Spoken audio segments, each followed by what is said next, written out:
bienvenidas. Gracias por sintonizar La Ley de la Selva, como siempre, los lunes aquí en la noche de C5N.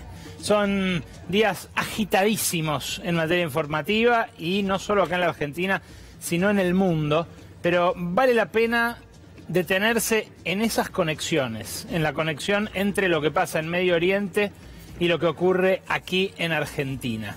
Hay un evento, un hito que para el presidente Javier Milei la semana pasada fue algo realmente significativo, que lo marcó, da la sensación, no solo en su presidencia, sino a él como persona, que fue la reunión con Elon Musk, el magnate dueño de Tesla, de la fábrica de autos eléctricos, dueño de SpaceX, la compañía que intenta mandar turistas al espacio, dueño de también otros emprendimientos, entre los cuales está la red social Twitter, X, como le puso el propio Elon Musk, que es la red a la cual es adicto el presidente. Bueno, aquí a mi lado están viendo las imágenes de cuando Elon Musk lo recibe, él visiblemente emocionado, igual que cuando lo fue a ver a Donald Trump en el anterior viaje a Estados Unidos. Este es el tercero en el que lleva adelante una agenda así, digamos, ecléctica. Y más allá del momento que atraviesa Elon Musk, más allá de que hoy mismo, después de estas imágenes, anunció que va a echar el 10% del plantel de Tesla porque perdió el liderazgo de la venta de autos eléctricos en el último trimestre del año pasado, más allá también de la situación geopolítica global, hay algo que marca esta época, al igual que los liderazgos de ultraderecha que emergen en el mundo y que lo tienen a Javier Milei como estandarte, en muchos casos como modelo. Es un tecnomesianismo que se aplica especialmente a magnates como Elon Musk, que han ganado prestigio en este mundo de los últimos 5 o 10 años, y que decididamente se han metido en política como no lo había hecho hasta ahora el empresariado global desde su emergencia hace 20 años, digamos, después del cambio de milenio.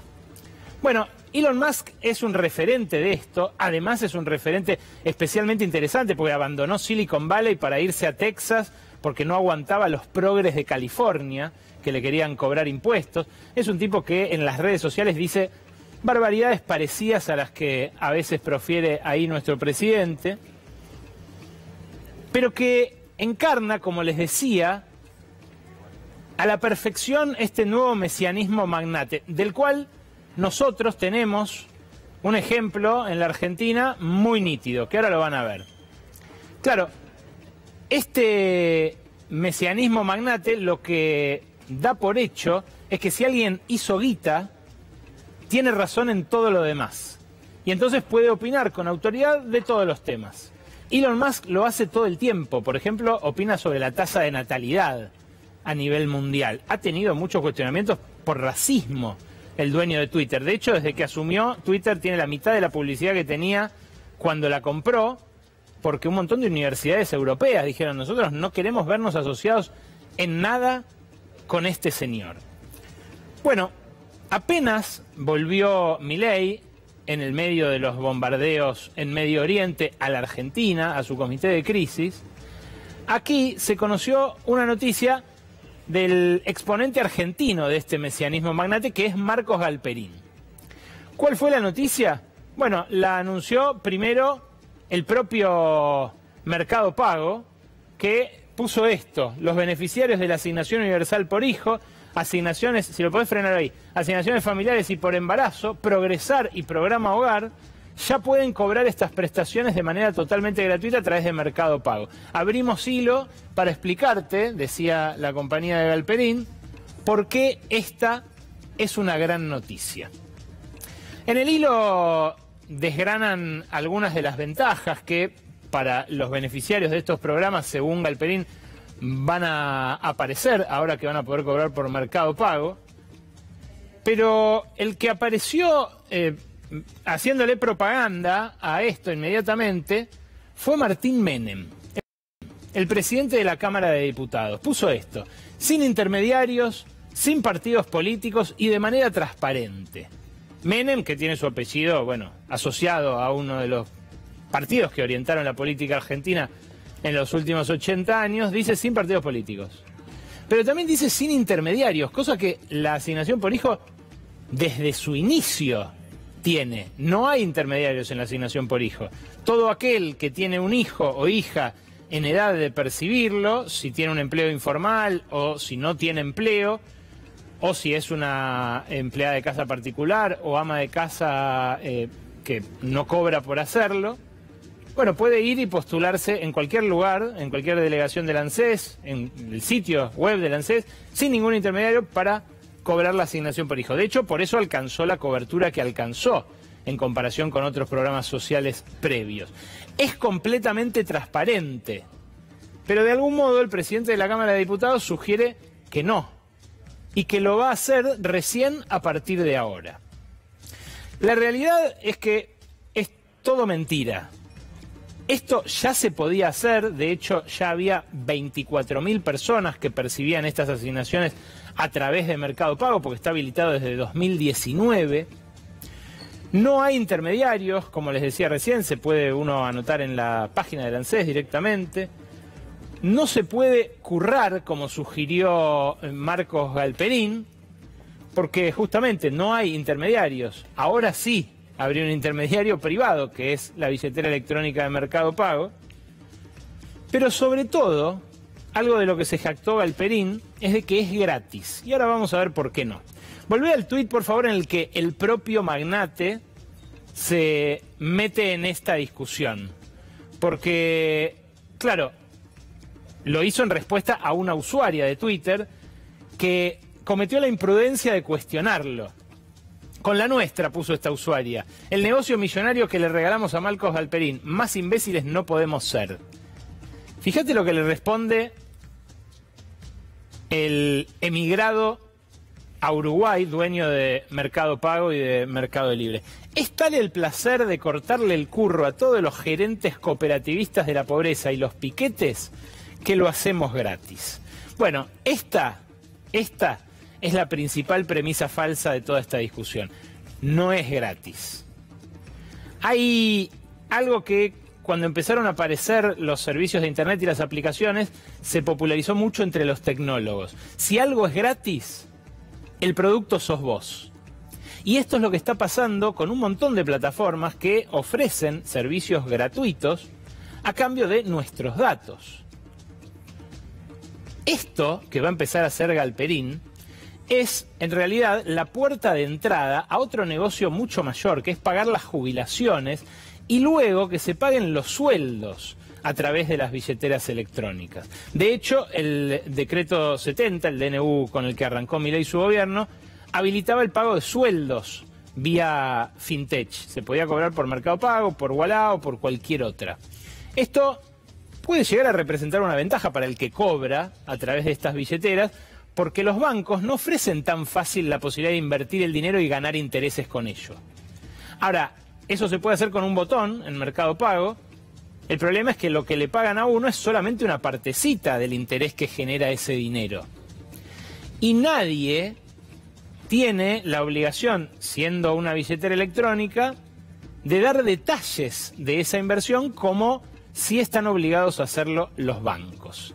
Pero el negocio de Galperín no es la diferencia que puede hacer en poner a trabajar esa plata. El negocio es darle profundidad a su plataforma, generar más circulación allí, ofrecer servicios conexos, por eso también ahora empezó a ofrecer series gratis para que la gente pase más tiempo en la plataforma. Y además, en tiempos de vacas flacas, prestar guita, que eso lo hace Mercado Pago a tasas de interés altas como las de las financieras que le prestan a los que no llegan a fin de mes, pero con un simple toque en el celular.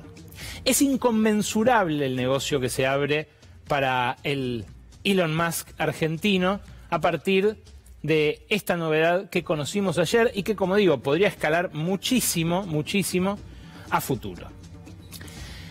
El magnate del siglo XXI, el magnate que sabe de política, sabe de natalidad, de demografía, de todo lo que quieras, es un estilo de magnate que recién está en formación.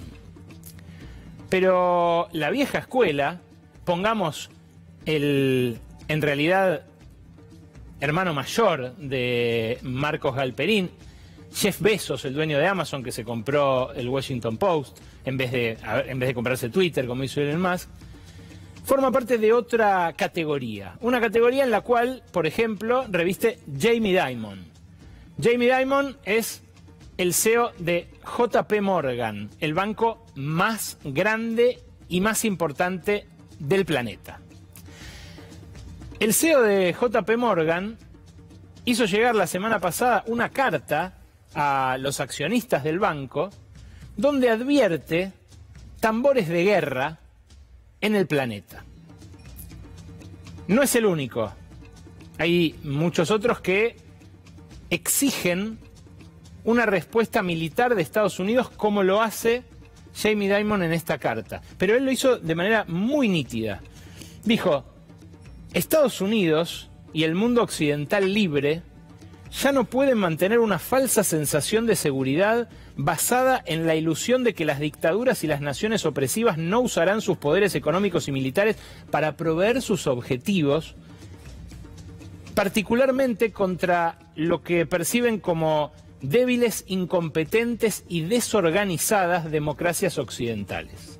Y sigue: Estados Unidos necesita liderar con sus fortalezas, no solo con sus fuerzas militares, sino también con sus fuerzas económicas, diplomáticas y morales. Y ahora debemos hacerlo mientras nuestro liderazgo está siendo desafiado en todo el mundo. Esto lo piensan muchos potentados argentinos, entre ellos Marcos Galperín, que retuiteó al presidente sin dobleces diciendo: no se puede ser neutral. Hay un montón de magnates locales que, a tono con este clima de época, dicen: Argentina se tiene que embanderar con Estados Unidos, embanderar con Israel y hacer de eso su política exterior. Vamos a volver sobre esto en minutos porque es realmente muy importante para los años que vienen, pero lo que aplaude el mundo magnate no es ese alineamiento.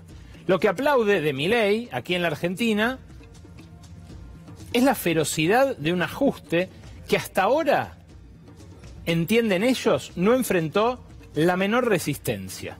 Un ajuste salarial especialmente cruento que, más allá del llamado de la CGT a un nuevo paro nacional, en un ratito vamos a estar hablando con Daniel Kotzer, que es el economista jefe de la Confederación Sindical Internacional. Viene aquí a nuestros estudios, es argentino él, pero trabaja en Bruselas. Vamos a hablar sobre esto, sobre la reforma laboral, los sindicatos, el paro. ¿Qué viene para el mundo del trabajo? Ahora, más allá de lo que venga ahora, lo que vino en los últimos meses es esto y es pasmoso. Míralo. Ese tobogán final, esa caída del 19%, es la caída que registró el salario real formal desde que asumió Javier Milei. Ya está el dato de febrero y esos 619.007 pesos que ganó en promedio un trabajador del sector formal, estable, privado, eran a mitad del año pasado 862 lucas. Desde ese entonces la caída es del 28. Fíjate, si la comparación la hiciéramos con julio de 2015, antes de la debacle del macrismo y de la pérdida que hubo con el albertismo, un palo 110.000. Y ese salario era, mirá, prácticamente el doble de lo que es el actual.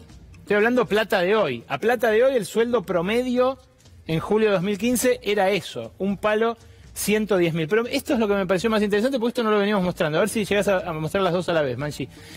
El actual es el mismo que el de después de la caída del desplome de la convertibilidad. Abril de 2003, 618.000 pesos de hoy. Actualmente, febrero, 619.000 pesos. O sea, estamos hablando de un sueldo que es el del piso de la posconvertibilidad, a partir del cual empezó a recuperarse durante la gestión de Néstor Kirchner. Es una forma de ver el deterioro. Otra es esta placa que tengo a continuación para mostrarte, porque la verdad que son todas pasmosas. Mira esta, estoy hablando siempre del salario privado promedio formal, el RIPTE. Estaba en 2019, cuando deja el gobierno Macri, 10% por encima de la línea de pobreza. El salario promedio, después de la caída del macrismo, ¿no? Acá, en el 2015, estaba 36% arriba de la pobreza. Fíjate, se desploma, pierde con Macri, sigue estando por arriba de la pobreza y siguió estando por arriba de la pobreza durante todo el gobierno de Alberto Fernández. Se mantuvo ahí. De hecho, cayó sobre el final con Sergio Massa, perdió el 10% del que ya les hablé en programas pasados. ¿Qué pasó ahora? Mirá, ese tobogán. Y quedó 10% abajo de la línea de pobreza en la última medición, en febrero. En marzo va a dar igual, porque lo ves en el siguiente cuadro. Entramos en una dimensión en la cual, por primera vez en la Argentina, el sueldo promedio es de pobreza. Esto tiene una significación política inmensa, y acá está el punto de inflexión. En noviembre pasado hacían falta 390.000 pesos para que una familia no sea pobre, y un salario promedio en el sector privado formal era de casi 450 lucas. En diciembre, después de la devaluación, después del caputazo, la canasta básica total saltó a 495.000 y los sueldos solamente crecieron a 484. A partir de entonces, todos los meses estuvo por encima de la línea de pobreza del salario promedio formal. El de marzo, todavía no conocemos el salario, pero va a ser menos que esos 773.380 pesos que, dijo el INDEC, hicieron falta para que un bot familia no sea pobre. Claro, ahora que se frenó la inflación, diga lo que diga el Jumbot, la inflación de alimentos se frenó. Empieza otra inflación muy severa, que es la de servicios. Ya el mes pasado tuvimos el aumento de la luz. Este mes va a impactar muy fuerte el del gas, 250, 280%. El del agua, que se triplica. El transporte público, que ya aumentó el mes pasado, pero este mes le pegó doble al que no nominó su tarjeta. En fin, viene la ola de tarifazos de servicios, a la cual se puede sumar la telefonía celular, que desregularon la semana pasada, como habían desregulado en diciembre las prepagas, los alquileres y el precio de los colegios, las cuotas de los colegios. Ahora, se viene esa otra inflación, la de los servicios, en un contexto en el que ya se agotó toda la competitividad ganada para los exportadores por la devaluación de diciembre. Y esto es lo que miran los agroexportadores, los dueños del complejo granario en la Pampa Húmeda, a la hora de pensar, de sopesar si van a liquidar o no los granos de la cosecha. Fíjate vos, esto que te digo de la competitividad en este gráfico, porque es así de claro como ese salto. Acá tenés la devaluación de Massa, la de después de las PASO, que fue un saltito que rápidamente se comió la inflación, pero acá tenés el salto grande, el de diciembre de 2023, el del diciembre último.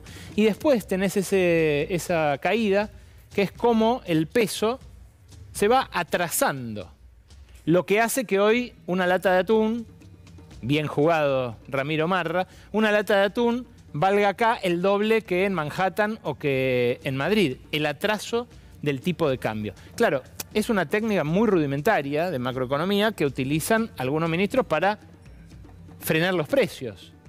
¿Pero a qué costo?, dirían en las redes. Bueno, al costo de una recesión machaza sobre la cual venimos hablando un montón acá. Destrucción de 200.000 empleos en la construcción, una arrolladora caída de las ventas, que en un blooper importante el presidente la semana pasada dijo que empezaba a dibujar una B corta, en realidad era una B corta de caídas, toda abajo del eje.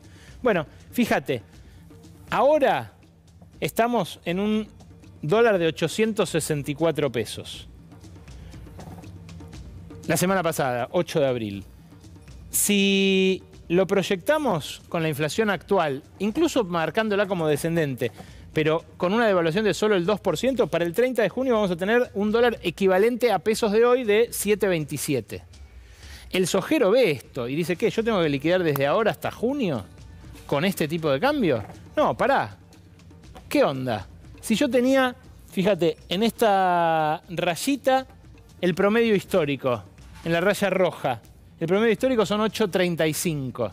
Si yo tenía en, por ejemplo, el promedio del gobierno de Néstor Kirchner, la raya gris, 1.300 pesos a plata de hoy. Entonces, cuando el sueldo estaba más o menos como el de hoy, en la posconvertibilidad, o sea, roto, la competitividad era mucho mayor. Por eso aquel despegue en B corta.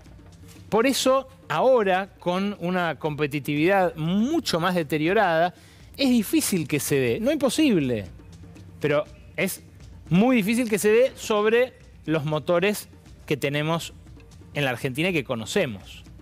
Salvo que aparezca algo que, bueno, no sabemos de dónde, la verdad es que hoy está complicada la situación. La situación productiva ni la menciona el gobierno, porque lo que festejan los magnates, además del ajuste, es que no tocaron la deuda. No pasó como con Hernán Lacunza, que defoltearan los bonos del gobierno anterior. Hernán Lacunza incluso defolteó bonos que había emitido su propio gobierno. Pero muchos empresarios, mucha gente de dinero decía, bueno, los bonos de masa, esos que daban la devaluación o la inflación, lo que a uno le guste, y no se pueden pagar, son demasiado premio. No, Caputo los pagó y los está pagando. Y por eso cae el riesgo país, por eso aumentan los bonos como aumentan y por eso ganan la guita que ganan en el mercado financiero, no solo los galperines de la vida, sino un montón de gente que viene de Wall Street a apostar por esos bonos con la promesa de Caputo de que no va a dejar aumentar el dólar más del 2%, que ya dijo como máximo va a aumentar. Fíjate, esto que vas a ver ahora son las reasignaciones de la semana pasada. Acá tenés la de deuda pública. A la de deuda pública le dieron un montón de guita. No importa que mires cada numerito, simplemente que veas el documento original. En la misma resolución de cambio de asignaciones presupuestarias, recortaron todo el fondo de incentivo docente. En la misma modificación presupuestaria, repito, la misma modificación presupuestaria. Ahora, ¿alguien la vio? Porque ellos siguen diciendo que es todo con el presupuesto pasado. Mirá, acá tenés la del fondo de incentivo docente. Acá está. Lo mismo, imputando partida por partida, lo mismo disponiendo los créditos, de dónde vienen y demás. Así es la contabilidad de las finanzas públicas. Pero fíjate, en otro documento más, te hice una lista de todas las emisiones de deuda nueva y todas las refinanciaciones y ampliaciones para pago de deuda que dispuso Milei desde que asumió. Es un festival de papeles parecido al de la época de Duhovne, cuando Caputo también era el ministro de Finanzas. Esto es deuda, esto es fuga de divisas. Hoy salió el monto bruto de la deuda total, que a mí mucho no me gusta como dato porque mezcla peras con manzanas, deuda en pesos, deuda en dólares, pero es 30.000 millones de dólares, medida en dólares, mayor que la que había cuando asumió Milei. En parte es por el efecto de la revaluación cambiaria, del atraso cambiario, porque la deuda en pesos, bueno, ahora en dólares vale más. Ahora, es un montón como inicio de gobierno. Es más incluso de lo que arrancó endeudándose Mauricio Macri. Fíjate, acá tenés medida por la Oficina de Presupuesto del Congreso cuáles fueron las partidas que más se incrementaron. La que más tuvieron que incrementar fue la de asignaciones familiares, que ya se incrementó un 91%. Pero claro, un 91%, que parece un montón, es un tercio de la inflación, va a 280 interanual. Bueno, esta es la que más incrementaron, ¿por qué? Bueno, porque tuvieron que reforzar los montos de la tarjeta alimentar, de las asignaciones por hijo, del salario familiar. Después le sigue subsidios al transporte, que fue la bomba que desactivaron los gobernadores. Querían levantar los subsidios completamente a partir de marzo y que el boleto se fuera a cualquier lado, arriba de 1.000 pesos en las provincias. Bueno, le subieron 62% a los subsidios y más o menos lo contuvieron, a pesar de que el sablazo fue fuerte. ¿Qué viene después? Intereses de la deuda.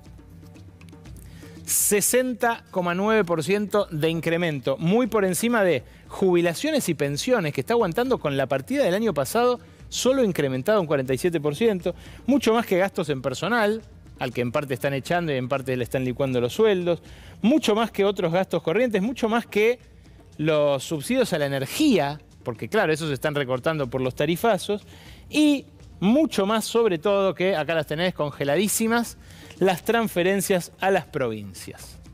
Ahí están, prácticamente la misma partida que el año pasado. Ahí está el torniquete a la obra pública que se frenó en seco. Bueno, este ajuste que celebran los mercados, que celebra la Argentina tecnomagnate, que celebran los que se subieron a tiempo a la bicicleta financiera, es en realidad una moneda en el aire, porque estamos asistiendo a un agravamiento tal de la crisis internacional que no sabemos si Argentina, más allá de ya estar de vuelta en el radar terrorista, puede terminar siendo blanco de un ataque. Atención, porque esto es muy, pero muy delicado. El presidente ya se vistió 2 veces de fajina. Una vez fue esta. Acá lo ven junto al embajador norteamericano, Mark Stanley, a la general, la comandante del Comando Sur, Laura Richardson, al ministro de Defensa, que le gusta mucho disfrazarse, a Luis Petri. Va a cuánta actividad lo convoquen y hace videos para redes sociales con distintos trajes de las distintas armas. Pero esto, que podría ser solo un símbolo, para Milei es algo central. Hoy, si no hubiera suspendido su viaje justamente por el bombardeo de Irán a Israel, habría tenido una foto muy parecida a esta que vas a ver ahora. Una foto del pasado. Una foto del expresidente Carlos Saúl Menem, que cuando apenas asumió, todavía patilludo, todavía encarnando la revolución productiva, se subió a un avión de combate. Hay que reconocerle al expresidente que por lo menos este era un avión Pucará. Uno de los aviones de la Fuerza Aérea hechos en Argentina, hechos acá. Resabio de nuestra época de industria aérea que prosperó en Córdoba, la industria aerocomercial, pero que también tenía sus aplicaciones militares.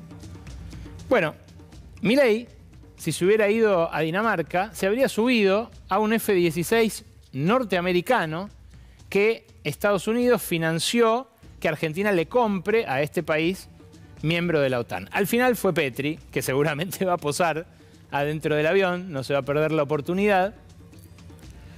Pero apareció este Milei guerrerista que hasta ahora solamente lo había sido de modo retórico.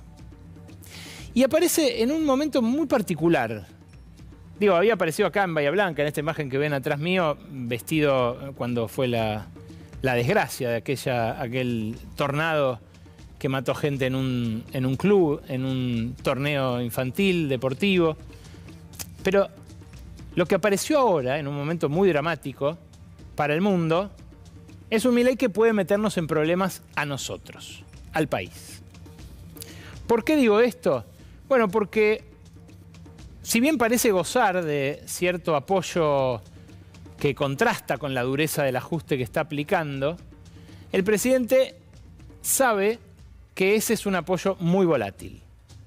Lo muestran las mediciones de Subán y Córdoba, conocidas este fin de semana, una consultora que viene pulsando mes a mes justamente las consecuencias de este ajuste y que detectó en el último mes una mejora sensible de la imagen de Javier Milei. ¿En qué dirección, va el país desde que asumió Milei? La pregunta es muy simple y fíjense, el primer mes, obviamente, el primer mes de un presidente siempre suele abrigar este tipo de esperanzas, eran más los que decían dirección correcta que incorrecta. Pero después eso rápidamente se deterioró. Y en marzo había vuelto al peor nivel, al del nivel de la devaluación.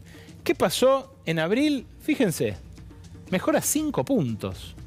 Y cae 3 puntos la cantidad de gente que dice la dirección es incorrecta. Quizás porque no está apareciendo ninguna otra dirección a la vista, ¿no? Nadie propone desde la dirigencia política otra dirección. Pero, bueno, esto es una mejora notable.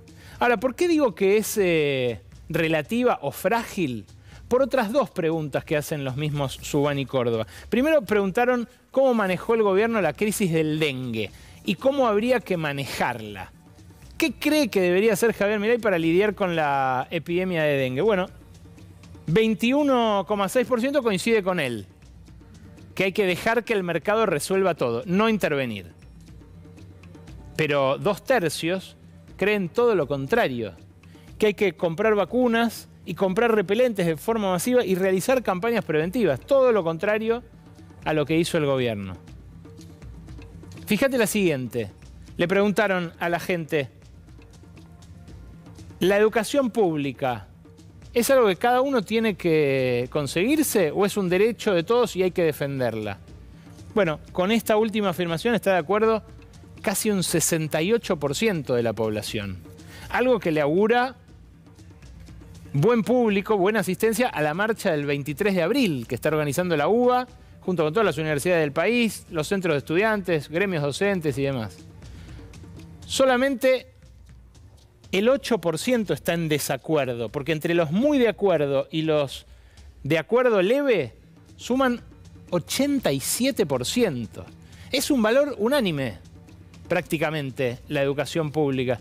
O sea, todo lo contrario a lo que propugna Milei en dos aspectos clave, que muestran hasta qué punto esta adhesión puede tener patas cortas. Por eso digo, Milei se aferra a un costado peligroso, al cual suelen apelar populismos nacionalistas, al cual suelen apelar en general los que buscan inflamar el sentir nacional, que es el guerrerismo. Lo curioso es que lo hace además en defensa de otra tierra, de otra patria, no de su propia nación. Pero a Alejandro Fantino, la semana pasada, antes de irse a Estados Unidos, le respondió esto de si estamos o no en el radar. Le dijo esto. Segundo, es falso que Argentina eso lo pone en el radar de Hezbollah y distintas posibilidades de atentados. ¿Y vos quién te cree que fueron los atentados que tuvimos acá? ¿De dónde te crees que vinieron los dos atentados? Nosotros ya estamos en el mapa. La diferencia es si somos cobardes o nos plantamos del lado del bien. Vos sos presidente y tenés, por supuesto, un país en tus espaldas. Yo soy simplemente... Pero de vuelta, pero vos te crees que Argentina no está... ¿Pero vos te crees que Argentina no está en el radar? Lamentablemente. Y bueno, entonces... Yo preferiría salir de ese radar. Pero es que no vas a salir de ese radar. Yo preferiría salir de ese radar. Bueno, entonces salíate también, digamos, con el patio trasero del mundo. Salíate con el patio trasero del mundo. No, pero me tienen que dar... La vida es así, digamos, las decisiones son... El mundo no es como vos querés que sea, para tomar las decisiones que te vienen cómodo. No, el mundo es el que es y tenés que tomar decisiones, digo, que son un poco más complejas. Entonces, tu decisión es, ¿vos querés negociar con los terroristas? No, pero quiero que no me tengan en el radar. Bueno, digamos, o sea, pero ¿sabés qué? No existen los tibios.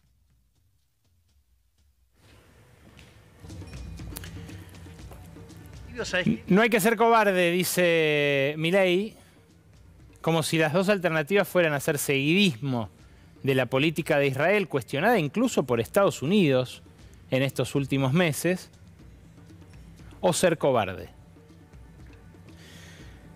Fíjate, si estábamos ya en el radar la semana pasada, hoy estamos mucho más. Ayer en el Consejo de Seguridad, en la reunión que hubo para debatir el ataque de Irán a Israel, por primera vez directo en retaliación por el ataque de Israel a la embajada iraní en Damasco, el único país de América Latina mencionado fue Argentina. Lo mencionó el enviado de Israel. Y lo mencionó por lo que dispuso la justicia argentina la semana pasada, que fue acusar a Irán del atentado a la AMIA. Fíjate, este es el mapa de las ojivas nucleares que hay en el mundo. Hay en 9 países. Mitad las tiene Estados Unidos, mitad las tiene Rusia. Son los países, las bases nucleares y el asentamiento de las ojivas. Cada uno obviamente tiene muchas, ¿no? Se estima que de las 15.000 que hay en el planeta, un poquitito menos de la mitad las tiene Rusia, otro poquitito menos de la mitad las tiene Estados Unidos. Un puñado, unas 300, 400 las tiene el Reino Unido, nuestro potencial enemigo en Malvinas. Otras 300 las tiene Francia, otras poquitas las tiene China. Poquitas, ¿eh? Muchas menos que las que tienen Estados Unidos o Rusia, heredadas de la Unión Soviética. Y desde los 70 a esta parte se sumaron India, Pakistán, Corea del Norte y adivina quién más. Sí, Israel. La red global de alrededor de 900 bases e instalaciones militares estadounidenses en todo el mundo, esto lo destacó Carlos Escudé antes de morir, no tiene parangón ninguno en ninguna de las demás grandes potencias mundiales. O sea que la hegemonía de Estados Unidos no está siendo desafiada a nivel mundial, contra lo que dice el CEO del JP Morgan, contra lo que dice Marcos Galperín, contra lo que dice Javier Milei. Ahora, nuestra política exterior igual atraviesa un giro dramático y en buena medida esto tiene que ver con las convicciones personales del presidente, incluso con su tránsito espiritual, que si él quiere convertirse al judaísmo está buenísimo que lo haga, pero bueno, podría ser peligroso que nos arrastrara a todos. Milei también habló de Moisés y de la libertad con un referente de la ultraderecha yanqui. Le dijo esto. Libertad. Estar en Estados Unidos, aun cuando en los últimos tiempos hayan sido degradadas y se hayan apartado de la senda, aún están en Europa, aun cuando están abarrotados de regulaciones y que los mantiene estancados. Pero sobre todas las cosas, esos valores están en Israel. Y en Israel están en el segundo libro de la Torá, en Shemot, es decir, en el Éxodo. Y sin lugar a dudas, el máximo héroe de la libertad de todos los tiempos es Moisés. Entonces, por eso es tan importante entender el vínculo de la libertad con Israel. Bueno, de vuelta, las convicciones religiosas no deberían teñir la política exterior de un país de casi 50 millones de habitantes que ya sufrió 2 atentados terroristas en su territorio. Fíjate, esta foto, nuevamente de Carlos Saúl Menem, es una foto 2 años después de la del Pucará que te mostré hace minutos. Es una foto de octubre de 1991. En marzo de 1992 fue el atentado a la Embajada de Israel. 2 años después, hace 30, el atentado contra la sede de la AMIA y la DAIA. Ahí lo ves a Carlos Menem, el expresidente, en el Muro de los Lamentos, el mismo lugar donde lloró desconsoladamente Javier Milei hace algunas semanas. Por supuesto que todo mandatario tiene derecho a viajar a Israel. Es bueno que lo haga en solidaridad con el pueblo judío y lo que representa el Estado de Israel. De hecho, Alberto Fernández también viajó a Israel. Pero estas sobreactuaciones, este exceso, puede terminar en situaciones realmente muy indeseables. Porque exagerar alineamiento, exagerar pertenencia a un bando en una guerra que no es nuestra, que transcurre a miles de kilómetros de acá, puede tener sus consecuencias. Por ahora, la Argentina es parte del mundo libre. No del mundo libre de la Guerra Fría, ese que agitan Milei, Galperín, los nostálgicos de vaya a saber qué, enfrentamiento entre zurdos y demócratas, entre estalinistas y paladines de la libertad. El mundo libre es el mundo libre de guerra. Y nosotros somos parte de ese mundo libre de guerra. Mejor mantengámoslo así, ¿no?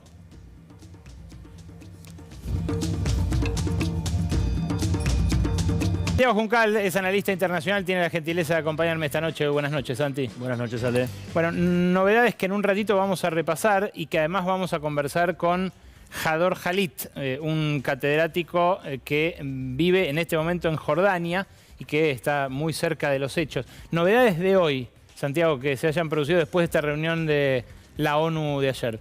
Bueno, horas atrás se supo que el líder de la Cámara de Representantes republicano planteó que va a lanzar un paquete de ayuda para ser discutido justamente en la Cámara Baja de los Estados Unidos, donde se va a discutir, por un lado, el paquete de ayuda a Israel, por otro, el paquete de ayuda a Ucrania y por otro, el paquete de ayuda a Taiwán. Recordemos que Taiwán sigue siendo un punto de conflicto bastante importante en el mundo y que enfrenta justamente a China y Estados Unidos. ¿Esto puede llegar a obturar la posibilidad de una guerra abierta, de un enfrentamiento generalizado, al menos regional, pero generalizado en Medio Oriente? De alguna manera sí, pero también hay que tener en cuenta que Israel todavía se reserva el derecho a reaccionar de lo que fue el ataque de Irán del otro día, del sábado. Así que hay que estar atentos a ver cómo en un gobierno dividido como es el de Netanyahu prevalece una opción o la otra. Bien.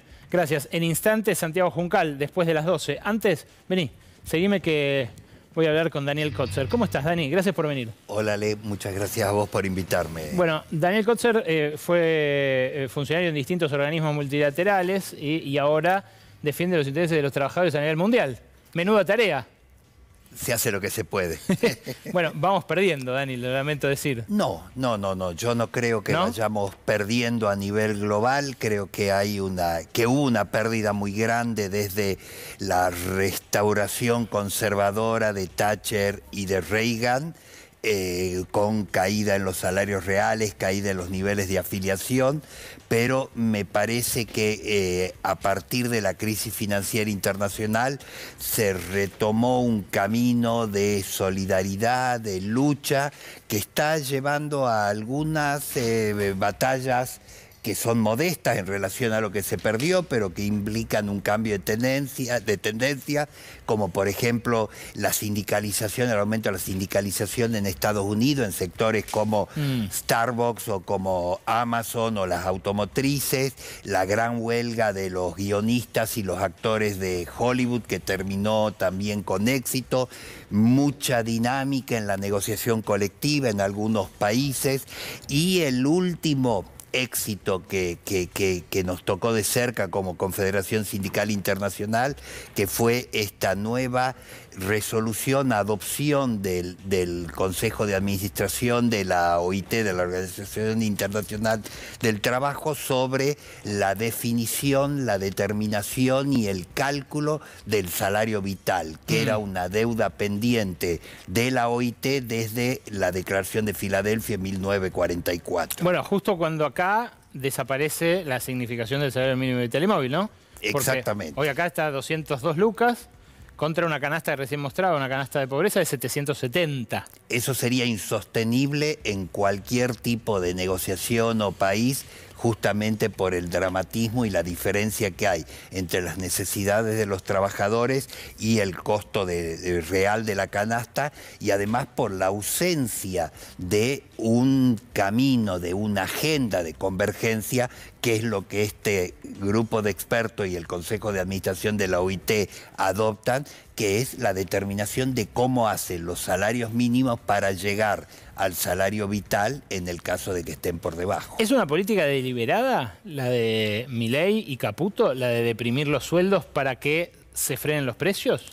Yo creo que sí, porque ellos tienen la visión de que la demanda de los sectores populares, de los sectores de consumo masivo, son los que llevan básicamente a convalidar aumentos de precios. Entonces, creyendo en esa mano invisible del mercado que no existe realmente, están pensando que van a poder deprimir la demanda para justamente frenar el avance de la inflación. Lo cual puede conseguir sus resultados, pero no porque se frene la dinámica inflacionaria, sino porque se deprime la demanda. Ahora, ese escenario, el de demanda deprimida, sueldos frenados, pero bueno, ahí a la espera de la próxima devaluación, ¿es una situación que puede ser sostenible en el tiempo? Porque algunos fantasean con un neomenemismo. Yo creería que no. El neomenemismo, o sea, el menemismo real existió en un contexto de cierta polarización y heterogeneidad en el mercado de trabajo, donde tuviste una cristalización y congelamiento en los salarios más abajo, pero tuviste segmentos que se fueron yendo, que se fueron despegando, que garantizaron ciertos niveles de consumo de ciertos bienes, más el crédito, más una cantidad de otros fenómenos o factores que llevaron a que haya un segmento de la población que incrementó su consumo. Acá eso difícilmente suceda, porque justamente estamos viendo cómo el gobierno a propósito está no convalidando, no homologando los convenios colectivos que se arreglan de algún modo entre empleadores y trabajadores, y que en teoría son lo que se adecúan al ideario pseudo libertario de negociaciones y no intervenir en negociaciones entre privados. El otro día un chico joven, además por eso me detuve a escucharlo con atención, me decía: ¿y si los bancos que están ganando tanta guita empiezan a prestarle a la gente lo que la gente dejó de ganar de sueldo y de esa manera se reactiva la economía? Eso sería una gran idea, pero yo ¿por qué le voy a prestar a alguien que no sé si se le va a aumentar el salario y me va a poder pagar, me va a poder repagar después? Bueno, es lo que hacían antes de la... Tendría que garantizar esa deuda, ese préstamo que hacen los bancos. ¿Pero no es un poco lo que pasó antes del 95, antes de la reelección, el voto cuota? Hubo un voto cuota, pero ahí había una garantía. Nadie esperaba, por ejemplo, en el año que el desempleo, que en el año 94 o 93 estaba en el 9%, se vaya al 18,5% después de la crisis del tequila. Claro. ¿Sí? O sea, ¿a quién le daban un crédito? Al que presentaba un recibo de sueldo. ¿Por qué? Porque antes de todas las reformas laborales y de toda la precarización que se da en el empleo, se confiaba en que los trabajadores que tenían un salario y un empleo formal o con cierta estabilidad iban a continuar así por más tiempo. Claro. La crisis de pago se da ¿cuándo? Cuando la gente pierde el trabajo, tiene el crédito, no puede pagar la hipoteca, no puede pagar la cuota del auto y se quedó sin ingresos. La crisis del 2001, además de ser política y social, fue una crisis bancaria, financiera. Claro. Dani, hay quienes dicen, y son muchos, y no son solo los partidarios de Javier Milei o el elenco gubernamental, que hace falta una reforma laboral. ¿Es momento para vos de una reforma laboral? ¿Sería propicio para que se incorpore al mercado formal toda esa masa de laburantes, que es más que la que está dentro, que hoy está en la informalidad? Yo creo que el tema de la informalidad hay que analizarlo en distintas dimensiones. Hay una dimensión que es que la informalidad es básicamente contracíclica. Crece cuando la economía deja de crecer, o lo pongamos al revés, cuando la economía crece, la informalidad decrece de manera sostenida. Y eso se debe básicamente a que una empresa, para poder tener trabajadores informales, o sea, trabajadores en negro no declarados, tiene que tener dinero en negro y no declarado. La principal causa de la informalidad... ¿Y por qué eso pasa solo cuando la economía decrece?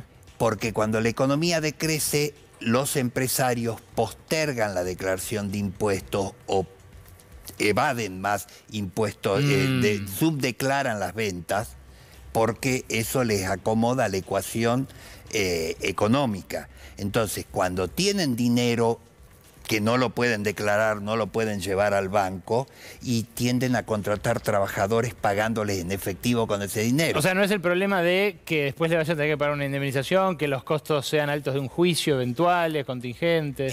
El tema de los juicios es harina de otro costal también. Hay sectores que se quejan de eso, pero cuando uno analiza, yo el último dato que tengo de Argentina es que en Argentina hay 400.000 juicios laborales. La mitad de ¿Por eso, año? No, en el stock de en los que ejecución. están en este momento de ejecución. La mitad de esos son juicios laborales por accidentes de trabajo. Mirá. ¿Sí? O sea, sacalos. O gente que está reclamando porque el accidente de trabajo no fue bien pagado o algo por el estilo. ¿Y la otra mitad? La otra mitad son básicamente o porque no les declararon a los trabajadores, que van y se quejan y traen testigos, porque no les liquidaron las indemnizaciones como se debe, porque el trabajo no registrado puede ser parcialmente no declarado. Te declaro por el salario mínimo y te pago bajo la mesa premios, comisiones. Entonces el juicio es por la no correcta declaración. Los juicios que tienen que ver, básicamente porque no hay indemnización o porque no se les paga la indemnización, son en realidad claramente minoritarios en ese sentido. Y si nos ponemos a ver, inclusive supongamos que son 200.000, ¿cuál es la fuerza de trabajo que hay en Argentina? 12 millones, 14 millones, no es un porcentaje tan elevado. Obviamente al que lo tiene que pagar, a la pyme que confronta o enfrenta esa situación, le afecta, pero si lo analizamos como un problema general, no es ese el problema. Y la reforma laboral, volviendo a la pregunta inicial, ¿qué debería cambiar del sistema de contratación acá para facilitar? En Argentina hay, desde hace tiempo, contrato por tiempo indeterminado, tenés contrato por tiempo determinado, tenés contrato eventual, contrato estacional, contrato a término fijo. No hay mucho más para inventar ahí, ¿no? Daniel, gracias por venir a La Ley de la Selva. Gracias por invitarme, Ale. Es Daniel Kotzer, economista jefe de la Confederación Sindical Internacional. La vas a ver a Gabriela Vulcano, después del corte, contarte sobre la interna menos pensada. Hay una interna entre los hermanos Milei. Hasta las 12:30, La Ley de la Selva. Gracias por quedarse aquí en La Ley de la Selva. Seguimos hasta las 0:30 y ahora sí, nos metemos en el tema de la semana, la guerra en Medio Oriente. En un ratito, Gaby Vulcano con su columna política sobre la interna entre los hermanos Milei. Quédate que hay programón hasta las 12:30. Santiago Juncal, nuevamente, buenas noches. Y contame, ¿qué perspectivas se abren para esta semana? Para esta semana uno tiene que pensar qué va a pasar dentro del gobierno de Israel. O sea, hay un sector encarnado fundamentalmente en el ministro de Defensa y en Benny Gantz, que es un miembro de la oposición que forma parte del gabinete de guerra, que tienen la idea de no atacar de forma inmediata y avanzar en condenar y en sancionar a Irán internacionalmente. Por otro lado, hay otro sector donde está el ministro de Finanzas y el ministro de Seguridad Nacional que sí tienen una idea más guerrerista en lo inmediato de atacar a Irán. ¿Cómo puede ser ese ataque? Bueno, puede tomar diferentes formas. Una de ellas puede ser una acción encubierta, digamos, o también algún ataque a la infraestructura, o un ataque cibernético incluso a Irán. Las posibilidades son varias, en ese sentido es difícil prever de qué forma va a tomar ese ataque, pero de alguna manera Israel se guarda el derecho a retaliar lo que fue el ataque del sábado contra su territorio. Claro, con el mismo argumento con el que lo hizo Irán, ¿no? Que dijo, esto es una retaliación por el ataque a la embajada en Damasco. Claro, la diferencia es que Israel no se había atribuido el ataque del 1 de abril contra el consulado de Damasco. ¿No? Irán, en cambio, sí. Mal podría haberlo hecho porque es un ataque a un consulado, digamos, a una representación diplomática. Sería decir abiertamente, estamos violando el derecho internacional, ¿no? Claro. En este caso, Irán puede decir que lo hizo porque lo hizo en retaliación, justamente algo que en principio puede estar legitimado internacionalmente. Bien, está para conversar con nosotros Hodor Halit. Hodor Halit es licenciado en Relaciones Internacionales, en Estudios Internacionales de la Universidad Torcuato Di Tella y certificado en Geopolítica del Líbano y de Medio Oriente. Si no entiendo mal, está en Amán, Jordania. ¿Qué tal, Hodor? ¿Cómo estás? Alejandro Berkovich, aquí en Buenos Aires. ¿Qué tal, Alejandro? ¿Cómo estás? Buenas noches. Desde Amán, ¿verdad? Tal cual, Amán, Jordania. Bien. Bueno, gracias por recibirnos, gracias por atendernos. Decía acá recién mi colega, Santiago, que va a ser una semana de negociaciones. Me imagino que las siguen esas negociaciones en todo Medio Oriente, ¿no?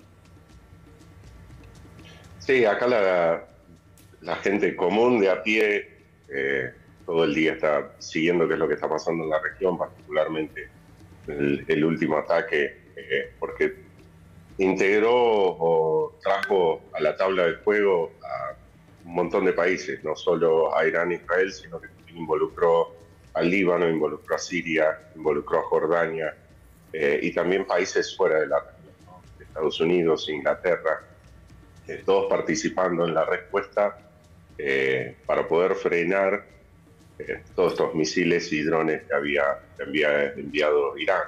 Y esta respuesta también vale la pena destacar, ¿no? Fue posible porque el ataque fue preanunciado. De alguna manera algo muy similar a lo que había pasado a principios de 2020 con la respuesta de Irán al asesinato de Soleimani en Irak. Algo que me llamó la atención es eso, los países del mundo árabe que colaboraron con Israel en detener esos misiles y esos drones. ¿Eso tiene que ver con la tensión entre sunitas y chiitas? ¿Tiene que ver con la historia reciente del conflicto? ¿A qué responde? Yo lo plantearía de otra manera. Si bien hubo una colaboración en la cual estuvieron involucrados países árabes e Israel, creo que esta cooperación viene liderada más que nada por Estados Unidos. Cuando uno mira a los países árabes que participaron en la respuesta, y particularmente Jordania, son países que están alineados en el escenario internacional con Estados Unidos. Creo que tendríamos que verlo un poco más desde ese lado en lugar de verlo como una cooperación directa entre Israel y Jordania.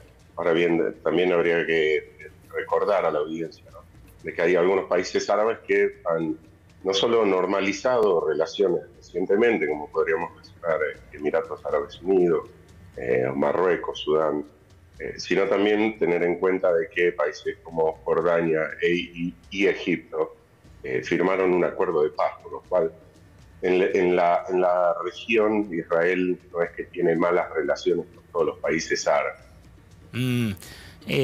Hay, por supuesto, también internas en el propio Israel, ¿no? O sea, en el gobierno, pero también en el país. Había mucho cuestionamiento hasta la semana pasada a la incursión de las fuerzas de defensa israelíes en Gaza, sobre todo por el costo en vidas, ¿no? La cantidad de gente que murió, hasta ahora más de 30.000 personas, desde aquel ataque de Hamas del 7 de octubre a Israel.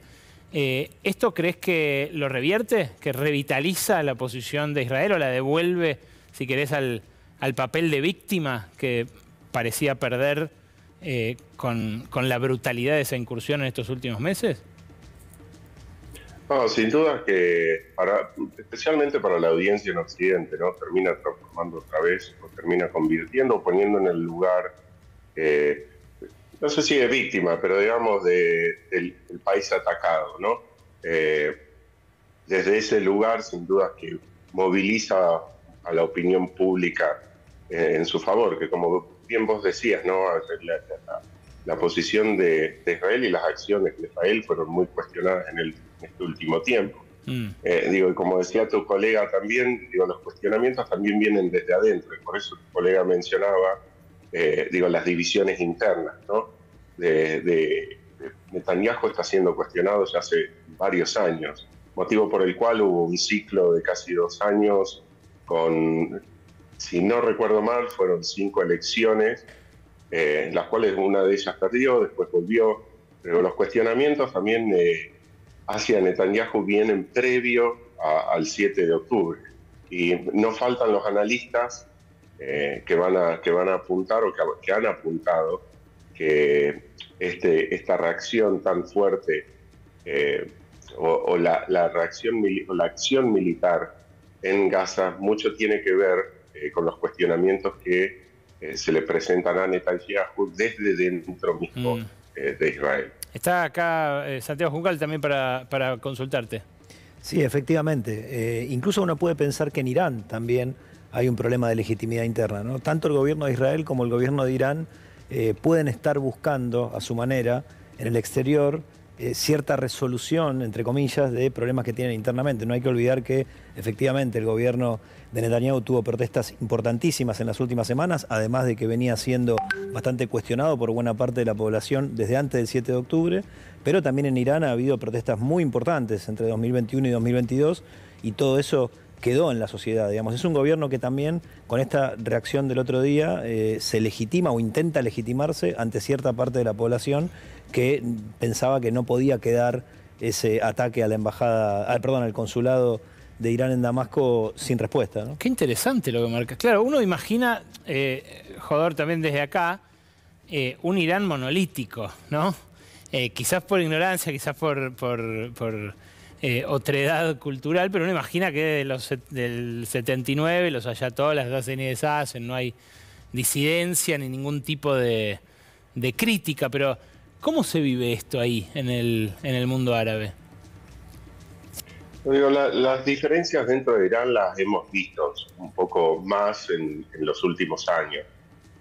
Digo, con el fallecimiento, se me escapa ahora el nombre, pero había una joven que falleció hace 2 años, si mal no recuerdo, 3, y esto produjo una ola de protestas dentro de Irán. Esa fue la última, pero en las últimas 2 o 3 décadas hubo varias olas de protestas. Y es cierto que muchas veces, digo, nos pasa con muchos países, que uno se tiende a representar a la sociedad como algo homogéneo. Digo, y en particular con Irán siempre se ha transmitido esta idea de que no hay libertad de ningún tipo. Y si bien las libertades pueden ser un poco más limitadas en comparación con lo que, por ejemplo, podemos estar acostumbrados en Argentina, las protestas han ocurrido en los últimos 20 años, venimos a decir, 2005, 2009, y la última fue en 2019. Pero quisiera marcar algo, digo, las protestas en Irán, que hubo en Irán últimamente, para agregar a lo que decía Santiago, que ahí tiene una diferencia muy grande con las que sucedieron en Israel. ¿Por qué? En Israel porque en Irán las protestas tenían que ver con los derechos individuales de las personas. No eran cuestionamientos directos al gobierno, que es lo que estuvo sucediendo en Israel en los últimos años. Digo, las mismas protestas que hemos estado viendo en el último mes que han sucedido en Israel tienen que ver con pedidos de elecciones, con renuncias del gobierno. Son protestas, pero protestas de diferente naturaleza o por diferentes motivos, ¿no? Se los planteo a los dos para que me digan cada uno desde su perspectiva qué grado de riesgo implica para la Argentina que el presidente Javier Milei se haya embanderado como lo hizo con la política exterior israelí. ¿Puede ser esto, no digo que me predigan si va a haber un atentado o no, porque nadie puede saberlo, pero ¿puede ser esta una de las posibilidades que abra un cambio tan abrupto de política exterior? A ver, Jodor primero, por favor. Mirá, yo pienso que Argentina está un poco fuera del centro o de las mesas chicas de poder dentro del sistema internacional. Creo que las declaraciones del presidente Milei, las reacciones que ha tenido, tienen más que ver con cuestiones de política interna que de política internacional.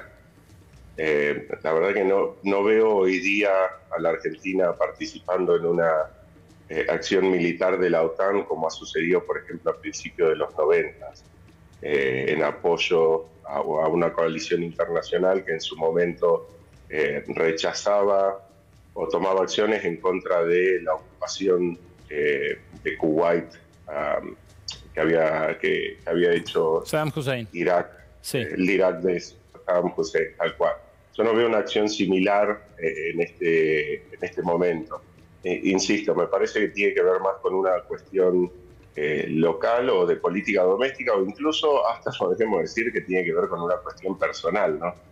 Todos hemos visto a Javier Milei haciendo campaña con una bandera de Israel o teniendo declaraciones personales hacia Israel, su coqueteo con el judaísmo, cosas que han sido publicadas por la prensa argentina y analizadas muy ampliamente, ¿no?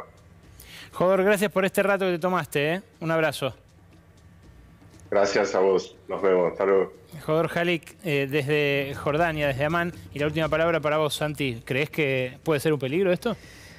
Pienso que sí, que hay un riesgo, que no está captando bien el gobierno el sentido de la oportunidad, digamos.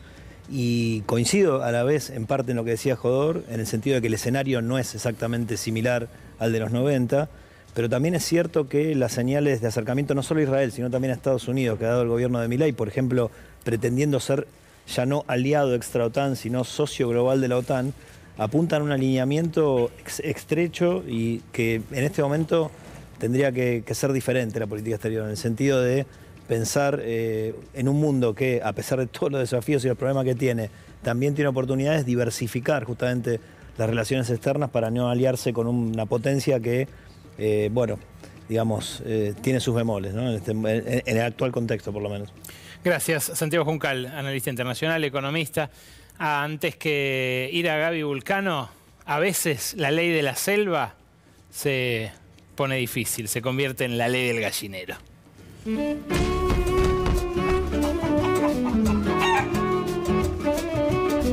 Y se marchó.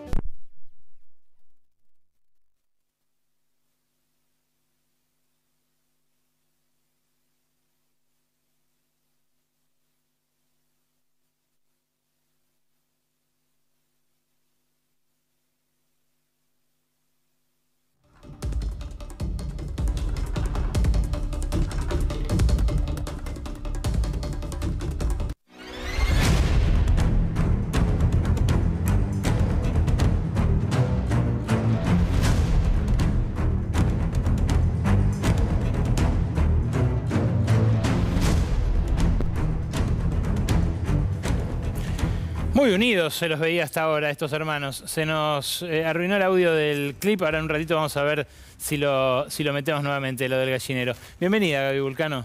¿Qué tal, Ale? ¿Cómo estás? Sí, Javier Milei y Karina Milei son, se diría, las dos caras de una misma moneda. Sí. Así, por lo menos, se han mostrado hasta ahora. En más de una oportunidad, el presidente se encargó de dejar en claro quién manda en esa dupla, más allá de que, obviamente, él es el presidente de la nación. Ella. Claro, sí. Él le dijo ya en muchas ocasiones el jefe, para que quede clarísimo quién es la persona que manda y quién decide. Pero en la intimidad, ¿cómo es, Gaby? Porque eso ya lo sabemos, él lo dice, se lo dijo a Elon Musk, se lo dijo a Trump. ¿Cómo es la posta?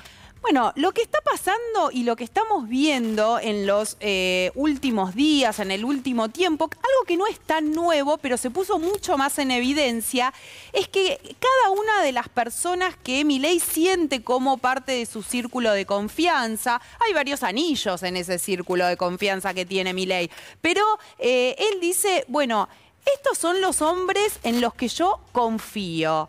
Y ahí aparece la figura de Karina Milei donde dice, ojo con algunos de ellos. Vamos a ver qué pasó con algunos de estas personas que Milei tenía, te diría, confianza absoluta, o por lo menos eran las personas con las que se sentía cómodo, con las que sentía que de alguna manera interpretaban lo que él quería hacer cuando era candidato y después cuando fue electo presidente. Atrás tuyo se lo ve a Carlos Kikuchi. Exactamente. Carlos Kikuchi, que fue el gran armador de La Libertad Avanza durante la campaña, fue una especie también de estratega, fue la persona que lo seguía a Javier Milei a todos lados, en todo momento, pero ya en ese momento de la campaña, Karina Milei empezó a tener cierta desconfianza.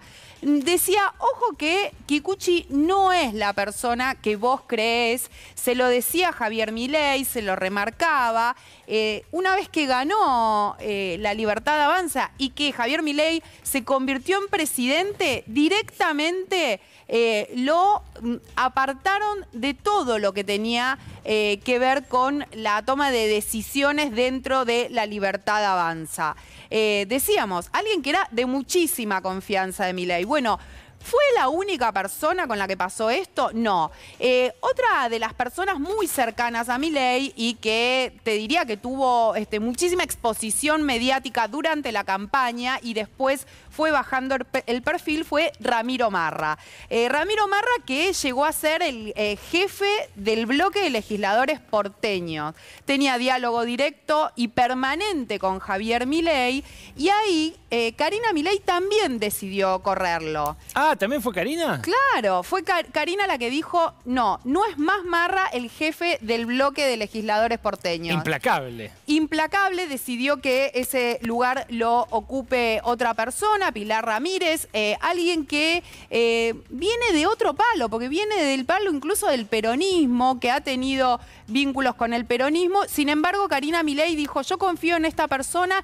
Y Marra, entre otras cuestiones, sentía que le estaba por momentos sacando protagonismo a Milei. Ah, mirá. Lo mismo sucedió con Oscar Sago. ¿Ah, sí? Otra persona que llegó a ser el jefe del bloque de diputados de La Libertad Avanza directamente por decisión de Milei. Milei tenía diálogo permanente también con Sago, Sago discutía con él. Te diría que en este caso puntual, Ale, sí. Sago no tenía un buen vínculo con Karina Milei, siempre sentía que había que pedirle permiso a ella para hacer cualquier otra cosa, algo que en los hechos es cierto, de alguna manera. Claro. Y eso obviamente a Karina Milei no le gustaba, no confiaba en Sago, nunca lo quiso como jefe del bloque de diputados. Convengamos que no es... Si uno buscara la definición de confiable en el diccionario, no aparecería su foto. Claro, no la culpo en esta. Claro, pero el tema es quién sí aparece como confiable dentro de La Libertad Avanza. Porque vos ahí decís, Ale, no aparece como confiable. Es cierto que La Libertad Avanza es un espacio político muy heterogéneo, donde aparecieron dirigentes desde distintos sectores. Sí. Pero con esto que pasó, esto último que pasó con Sago, terminó un poco de implosionar el bloque y eso repercutió en el resto del espacio político. Hoy alguien me decía, ojo que Sago se fue con 2 diputados y armó un bloque aparte. Hay por lo menos media docena de diputados más de La Libertad Avanza que también tienen ganas de irse, Ale. Mirá. O sea, imagínate cómo está la situación, porque lo que dicen es a nadie de La Libertad Avanza que no tenga el visto bueno de Karina Milei, se le da demasiada importancia, claro. Se lo escucha, se le atiende sus reclamos. Ahora, uno de los que directamente apuntó a Karina Milei fue el propio Sago diciendo esto, escuchá. No. El presidente de la Nación, correctamente, el presidente de la Nación, aparte está de viaje, el presidente de la Nación no se mete en estas cuestiones, solamente da un ok, un acuerdo, como a mí me dio el ok el día sábado, me dio el ok, como se lo dio la diputada Marcela Pagano. Pero entonces, cuando ¿quién, yo lo consulté. pero ¿quién puede estar sobre arriba de la opinión del presidente, Oscar? Si le cambiaron. No, pero la opinión del presidente. Después algunos interpretan que la opinión del presidente es otra. Bueno, que se hagan cargo los que interpretan otras cuestiones o le mienten en algún caso al presidente como son los hechos. Ahí Sago habla de la discusión que se armó sobre la presidencia de la Comisión de Juicio Político y él dice, algunos le mienten al presidente. En la Comisión de Juicio Político, recapitulemos muy brevemente, Sago estaba de acuerdo con que sea Marcela Pagano la jefa. Así es, según Sago, él habló con el propio Milei para que Marcela Pagano sea la presidenta de la Comisión de Juicio Político. Milei le dijo que sí y después el presidente de la Cámara de Diputados, Martín Menem, lo desautorizó, dijo no, Marcela Pagano no es la presidenta de la Comisión de Juicio Político, eso se va a discutir más adelante. Y ahí, a partir de eso, Sago termina afuera del bloque, afuera de la presidencia del bloque y decide conformar una bancada aparte. Bueno, es que lo desautorizan feo, ¿no? Lo desautorizan feo y él lo que dice es, alguien le está mintiendo al presidente. ¿Lo dice por Karina? Bueno, ahí la primera pregunta que cabe es, ¿lo dice por Karina Milei? ¿Lo dice por Martín Menem? ¿O lo dice por ambos? Y ahí te digo, Ale, algo que hemos hablado en otras oportunidades. Karina Milei y Martín Menem son lo mismo. Y en algún punto te digo que sí, porque Martín Menem hace o obedece cada uno de las directivas que le suele bajar Karina Milei a través de Lule Menem. Y después empieza a plantearse cada vez más dentro de la Libertad Avanza esta necesidad de que solamente estén aquellas personas confiables. Ajá. Porque confiables... ¿Qué quiere decir confiables? No solamente que no vayan a traicionar el ideario de Javier Milei, lo que quiere hacer Javier Milei y Karina Milei, sino que además no quieran levantar demasiado la cabeza, que no quieran obtener un protagonismo mayor al que tiene hoy por hoy el presidente de la Nación. Karina Milei se ocupa básicamente, entre otras muchas cosas, de que Milei tenga el lugar que le corresponde. Que nadie lo eclipse. Claro, como presidente y como figura política, Ale. Claro. Recién estábamos viendo en el tríptico, acá los tenemos, a Berti Venegas Lynch, al hijo del prócer, a Karina Milei y a Martín Menem. Sí, ahí tiene que ver un poco con el armado propio que está queriendo hacer Karina Milei, que hace muy poco lanzó este armado en la ciudad de Buenos Aires con Martín Menem, con Berti, que es otro de las personas, Berti Venegas Lynch, en las que confía muchísimo Milei, que tiene una amistad de hace mucho tiempo. ¿Y Karina? Que Karina también confía, y está bien esta pregunta, ¿vale? Porque no necesariamente las personas en las que confía Milei, confía Karina. En este caso sí, es una persona de su confianza y de ahí que decidió que sea parte de este armado que están queriendo hacer en la ciudad de Buenos Aires, un armado donde no quieren aliados, no quieren ni a los aliados que los trajeron de alguna manera hasta acá, porque hay que recordar que la Libertad Avanza se conformó con distintos espacios políticos. Dicen, bueno, esos no, vamos a empezar casi de cero porque tenemos nuestro capital propio. Está bien, por eso lo del PRO, por eso enojó tanto también esta incursión en el terreno porteño de la Libertad Avanza al PRO. Ahora, me pregunto cómo es la forma, porque ¿cómo es? ¿Le hablan los dos a la misma gente, pero uno le dice una cosa y otro le dice otra?